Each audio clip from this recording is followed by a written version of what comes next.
Y Saint Martin, why not total Bangladesh? অবশ্যই। আমি ইচ্ছা করলেই আজকের দিনে গভর্নমেন্ট যদি ইচ্ছা করে কালকে থেকে বাংলাদেশে পলিথিন ব্যবহার হবে না। গভর্নমেন্ট যদি ইচ্ছা করে যে ঢাকা শহরে হর্ন বাজবে না, বাজবে না। গভর্নমেন্ট যদি ইচ্ছা করে যে এই নদীগুলোকে উদ্ধার করতে হবে, হবে। এটাতে কোনো ধরনের কিছু হবে না। গভর্নমেন্ট ইচ্ছা করলেই ইন্ডাস্ট্রিয়ালিস্টরা তাদের বর্জ্য যথেচ্ছভাবে ছাড়তে পারবে না।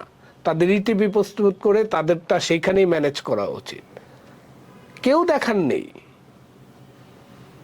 সুতরাং এগুলোকে মোকাবেলা করার জন্য সামগ্রিকভাবে আমাদের পলিসি আছে, পলিসির ইমপ্লিকেশন নাই। সেই জায়গাটাতে গভর্নমেন্টের উইলটা ফিক্স করতে হবে যে তারা আসলে কি চায়, এবং সেই চাওয়ার সাথে সামগ্রিক জনগণকে সম্পৃক্ত করতে হবে। যদি সেটা না করে তাহলে ভবিষ্যৎ আমাদের জন্য আরো ভয়াবহ অবস্থা সৃষ্টি হবে, যেখান থেকে আমরা কোনোদিন উদ্ধার করতে বেরিয়ে আসতে পারবো না।